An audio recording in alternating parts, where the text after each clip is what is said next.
Assalamualaikum warahmatullahi wabarakatuh. Selamat siang Ibu, Bapak, dan teman-teman rekan sekalian.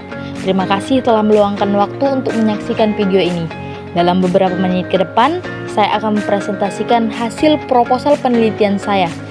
Saya yang bernama Rahma Dwi Mutia, NPM 2316000162, Fakultas Sosial dan Sains, Konsentrasi Hukum Pidana, Program Studi Ilmu Hukum, Universitas Pancabudi.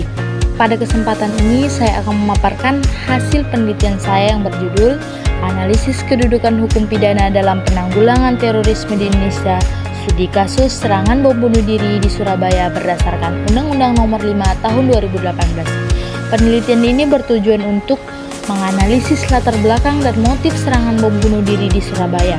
Yang kedua, mengetahui penerapan Undang-Undang Nomor 5 Tahun 2018 dalam penanggulangan terorisme. Yang ketiga, mengidentifikasi kendala yang dihadapi aparat penegak hukum.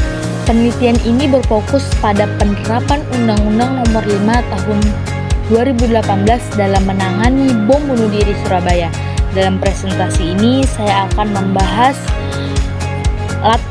latar belakang, rumusan masalah, tujuan penelitian, manfaat penelitian, dan juga metode penelitian. Saya berharap apa yang saya sampaikan dapat memberikan wawasan baru dan membuka diskusi yang bermanfaat bagi kita semua. Tanpa panjang lebar, mari kita mulai dengan menjelaskan latar belakang penelitian ini. Latar belakang masalah pada penelitian ini yaitu karena maraknya aksi teror di Indonesia menyebabkan hilangnya rasa aman di tengah masyarakat. Selain membuat turunnya wibawa pemerintah sebagai badan perlindungan yang seharusnya memberikan perlindungan dan rasa aman kepada masyarakat, Indonesia merupakan salah satu negara yang dianggap memiliki ancaman besar terhadap aksi-aksi terorisme, terutama maraknya aksi teror bom bunuh diri di beberapa tempat.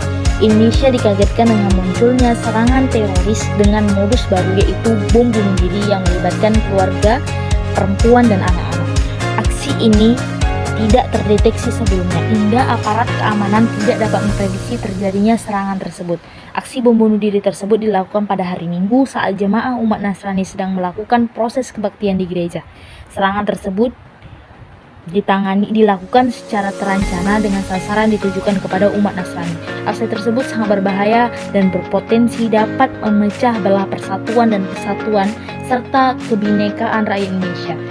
Kondisi ini sangat rawan dan harus segera diredam.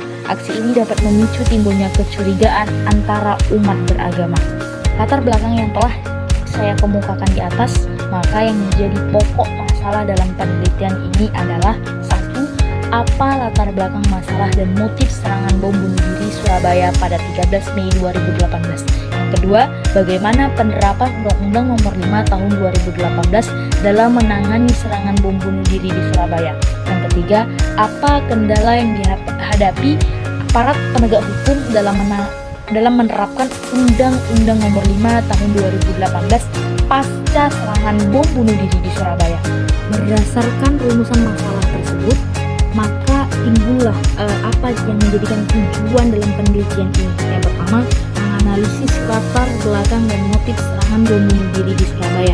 Yang kedua, mengetahui penerapan Undang-Undang Nomor 5 Tahun 2018 dalam penanggulangan terorisme. Yang ketiga, mengidentifikasi kendala yang dihadapi aparat penegak hukum.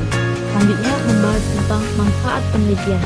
Berdasarkan tujuan di atas, maka manfaat yang diharapkan dalam penelitian ini adalah satu, manfaat teoritis.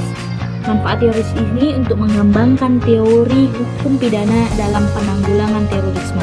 Yang kedua, manfaat praktis untuk membangun aparat penegak hukum memahami penerapan Undang-Undang Nomor 5 Tahun 2008. Ketiga, manfaat strategis membantu pengambilan kebijakan dalam merumuskan strategi penanggulangan terorisme. Yang keempat, manfaat sosial untuk meningkatkan kesadaran masyarakat tentang pentingnya penanggulangan terorisme. Yang kelima, manfaat akademis, memberikan kontribusi pada pengembangan ilmu hukum di universitas. Kedua, menjadi sumber referensi untuk penelitian lanjutan. Yang ketiga, meningkatkan kualitas penelitian hukum di Indonesia. Terakhir, metode penelitian. 1. Sifat penelitian. Ditinjau dari sifatnya, penelitian ini adalah penelitian deskriptif. Penelitian deskriptif adalah penelitian yang bertujuan untuk menggambarkan tentang sesuatu hal tertentu. Penelitian deskriptif adalah satu jenis metode penelitian yang berusaha menggambarkan dan menginterpretasi objek sesuai dengan apa adanya. Biasanya dalam penelitian ini, peneliti sudah mendapatkan atau mempunyai gambaran yang berupa data awal tentang permasalahan yang akan diteliti. Yang kedua, jenis penelitian. Jenis penelitian pada skripsi ini adalah yuridis normatif. Yang dimaksud dengan pendekatan normatif ialah metode penelitian hukum yang pada prinsipnya dilakukan dengan meneliti terhadap kaidah hukum dalam perundang-undangan, jurisprudensi, dan doktrin yang dilakukan secara kualitatif. Pada penelitian hukum jenis ini seringkali dilakukan secara kualitatif. Pada penelitian hukum jenis ini seringkali hukum yang dikonsepkan sebagai apa yang tertulis dalam peraturan perundang-undangan atau hukum yang dikonsepkan sebagai kaidah atau norma yang merupakan patokan berperilaku manusia yang dianggap pantas. Yang ketiga, metode pengumpulan data.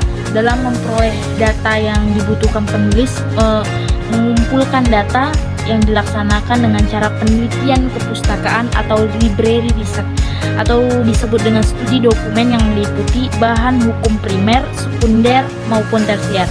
Penelitian dilakukan dengan membaca buku-buku, undang-undang, ataupun literatur yang berhubungan dengan rumusan masalah tersebut. Yang keempat, jenis data.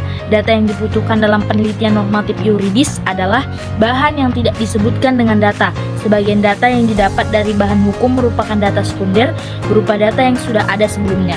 Jadi, peneliti hanya mengangkat kembali. Jenis data yang diperoleh dari penelitian kepustakaan adalah data sekunder. Dalam penelitian hukum, dan data sekunder mencakup bahan hukum primer.